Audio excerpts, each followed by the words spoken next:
बिस्मिल्लाहिर्रहमानिर्रहीम। अस्सलाम वालेकुम। मैं हूं इश्तियाक अहमद समीर और आप देख रहे हैं डॉक्टर ए.क्यू. खान अकेडमी का ऑफिशियल यूट्यूब चैनल। आज हम डिस्कस करने जा रहे हैं 9th क्लास की केमिस्ट्री के चैप्टर नंबर 1 का अपना लेक्चर नंबर 10। आज हमारा टॉपिक है सिग्निफिकेंस ऑफ केमिकल फार्मूला। ये चैप्टर 1 में से आने वाला एक इम्पॉर्टेंट लॉन्ग क्वेश्चन है जो अमूमन बच्चों को पता ही नहीं लगता कि ये कहाँ पर मौजूद है।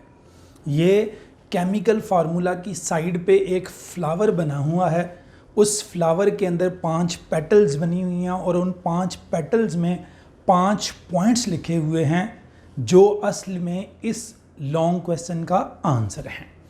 तो आज हम इसे डिस्कस करने जा रहे हैं कि केमिकल फार्मूला की इम्पॉर्टेंस या अहमियत क्या होती है। केमिकल फार्मूला की इम्पॉर्टेंस या अहमियत 5 लिहाज से हमारे कोर्स में मेंशन्ड है। पहली बात वो कहता है कि it tells us the names of the elements present in a compound. Chemical formula हमें एलिमेंट्स के नाम बताता है जो उस कंपाउंड के अंदर मौजूद होते हैं। हर कंपाउंड का हमने पढ़ा था कोई ना कोई फार्मूला होता है जिसे हम केमिकल फार्मूला कहते हैं। केमिकल फार्मूले की पहली अहमियत ये है कि ये हमें उस कंपाउंड के अंदर मौजूद मुख्तलिफ एलिमेंट्स के नाम बताता है। मसलन नमक का फार्मूला क्या होता है? NaCl। क्या होता है? NaCl, sodium chloride. तो सोडियम क्लोराइड आपको खुद बता रहा है कि मेरे अंदर 2 एलिमेंट्स मौजूद हैं, एक सोडियम और एक क्लोरीन।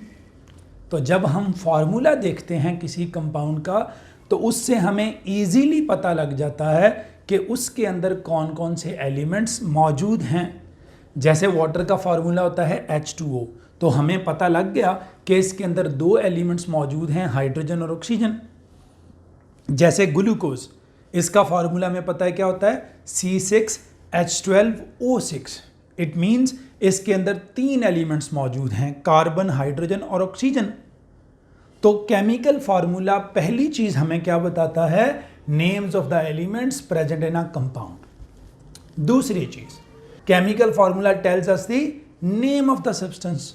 केमिकल फार्मूला हमें उस सब्सटेंस का, उस शय का जिसका वो फार्मूला होता है, उसका नाम भी बताता है। जैसे नमक का फार्मूला है NaCl, तो उसने उसका नाम भी बता दिया, सोडियम क्लोराइड। जैसे ये फार्मूला है कैल्शियम क्लोराइड का, तो आपको देखकर ही इससे पता लग जाता है कैल्शियम और क्लोरीन है तो कैल्शियम क्लोराइड, तो हमें नाम ऑटोमेटिकली पता लग गया। जैसे यहाँ सोडियम और सल्फेट मौजूद है Na2SO4, तो फार्मूला को देख के हमें ये भी पता लग जाएगा कि सोडियम सल्फेट कंपाउंड का नाम क्या है, कैल्शियम क्लोराइड। इस कंपाउंड का नाम भी हमें फार्मूले को देख के पता लग जाता है, जैसे इसको देख के पता लग रहा है सोडियम सल्फेट। तीसरी बात, chemical formula represents the 1 mole of substance in the chemical equation. Chemical reaction के अंदर जब हम किसी चीज का फार्मूला लिखते हैं तो ये उसके 1 मोल को रिप्रेजेंट करता है, उसके 1 मोल को रिप्रेजेंट करता है। किसी चीज का एक मोल क्या होता है, ये हम इस चैप्टर के अंदर एक टॉपिक आखिर में जाकर आएगा मोल, वहाँ पर इंशाल्लाह डिटेल से डिस्कस करेंगे। फिलहाल याद रखें, जब कभी कोई केमिकल रिएक्शन लिखते हैं, हमने ये केमिकल रिएक्शन लिखा है, इसमें ये कैल्शियम ऑक्साइड फार्मूला है। अब ये रिप्रेजेंट करता है 1 मोल को, कैल्शियम ऑक्साइड के 1 मोल को। ये कार्बन डाइऑक्साइड का फार्मूला है, ये रिप्रेजेंट करेगा कार्बन डाइऑक्साइड के 1 मोल को। और ये कैल्शियम कार्बोनेट का फार्मूला है, तो ये रिप्रेजेंट करेगा कैल्शियम कार्बोनेट के 1 मोल को। मोल क्या होता है दोबारा बता रहा हूं, इस चैप्टर के अंदर आगे चलकर बहुत इंपॉर्टेंट टॉपिक आएगा मोल, वहां हम फिर से तफसील से डिस्कस करेंगे। चौथा पॉइंट, इट रिप्रेजेंट्स 1 मॉलिक्यूल और formula unit of the compound. ये जो फार्मूला होता है किसी कंपाउंड के एक मॉलिक्यूल को या उसके फार्मूला यूनिट को रिप्रेजेंट करता है। पहले भी आपको बता चुका हूं कि कोवलेंट कंपाउंड का मॉलिक्यूल होता है। ये तीनों कोवलेंट कंपाउंड हैं, H2O, CO2 और ग्लूकोज। ये तीनों कोवलेंट कंपाउंड हैं। अब ये उनके फार्मूला हमने लिखे हुए हैं। तो ये H2O पानी का एक मॉलिक्यूल है, कार्बन डाइऑक्साइड CO2 ये उसका एक मॉलिक्यूल है, और ये C6H12O6 ये ग्लूकोज का एक मॉलिक्यूल है। अगर यही चीज़ें रिएक्शन में लिखी हों तो ये एक मोल को रिप्रेजेंट करती हैं, और अगर वैसे लिखी हों तो इसका मतलब एक मॉलिक्यूल भी होता है। एक मोल और एक मॉलिक्यूल में क्या फ़र्क होता है वैसे आपको बता देता हूँ, ठीक है जी। एक मोल का मतलब होता है 6.02 इंटू 10⁻23 पार्टिकल्स। किसी चीज़ के एक मोल का मतलब होता है उसमें इतने पार्टिकल्स हों। अगर आपके पास ग्लूकोज के इतने पार्टिकल्स होंगे या मॉलिक्यूल्स होंगे तो ये एक मोल होगा। इसी तरह कार्बन डाइऑक्साइड के अगर इतने पार्टिकल्स या मॉलिक्यूल्स होंगे तो ये भी एक मोल होगा। इसे मोल भी कहते हैं। बाकी तफसील इंशाल्लाह मोल वाले टॉपिक में। अब ये देखिए, चूंकि ये कोवलेंट कंपाउंड हैं तो ये उनके मॉलिक्यूल्स के फार्मूला हैं, मॉलिक्यूलर फार्मूला। ये आयनिक कंपाउंड्स हैं। आयनिक कंपाउंड्स के अंदर होते हैं फार्मूला यूनिट्स। क्या होते हैं? Formula units. Ionic compounds ions के मिलने से बनते हैं। ये एक आइन है पॉजिटिव, ये नेगेटिव आइन। जब ये पॉजिटिव नेगेटिव आइन मिले तो ये बन गया फार्मूला यूनिट। कोवलेंट कंपाउंड में मॉलिक्यूल्स होते हैं, एटम्स के मिलने से बनते हैं। आयनिक कंपाउंड में फार्मूला यूनिट होते हैं और वो आइंस के मिलने से बनते हैं। ठीक है। इसी तरह K2SO4, potassium sulphate, potassium hydroxide, ये फार्मूला यूनिट्स हैं। ये आयनिक कंपाउंड है।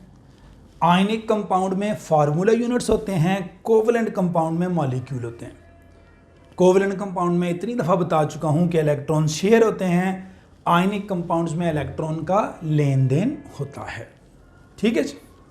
आखिरी बात, जो केमिकल फार्मूला होता है, it indicates the mass of the compound in grams और AMU। कोवलेंट कंपाउंड या आयनिक कंपाउंड का जो भी फार्मूला होता है ये आपको उसकी मास भी बताता है इनडायरेक्टली। डायरेक्ट तो नहीं बताता, आपको कैलकुलेट करनी पड़ती है। जैसे ये कैल्शियम ऑक्साइड फार्मूला है तो आप इससे फिर इसका मास भी निकाल सकते हैं, बशर्ते कि आपको इनके मैसेज आते हों। अब देखें, कैल्शियम का मास होता है 40। ये पीरियोडिक टेबल से पता लगता है, पेज नंबर 48 हमारी किताब का। कैल्शियम का एटॉमिक मास होता है 14, ऑक्सीजन का 16। 14 + 16 56। तो ये 56 के साथ आप ग्राम लिखें या AMU लिखें। अगर आप ग्राम लिखेंगे तो ये इसका मोलर मास कहलाएगा, और अगर AMU लिखेंगे तो ये इसका मॉलिक्यूलर मास कहलाएगा। क्या कहलाएगा? Molecular mass. ग्राम्स में जब मास लिखा जाता है इसे मोलर मास कहते हैं, और AMU में जब लिखा जाता है तो इसे मॉलिक्यूलर मास कहते हैं। ठीक है जी। इसी तरह देखें, सोडियम क्लोराइड है, तो अगर हमें सोडियम क्लोराइड का फार्मूला आता है NaCl तो हम इसका मास भी फिर निकाल सकते हैं, बशर्ते कि हमें उनके मासेस पता हों।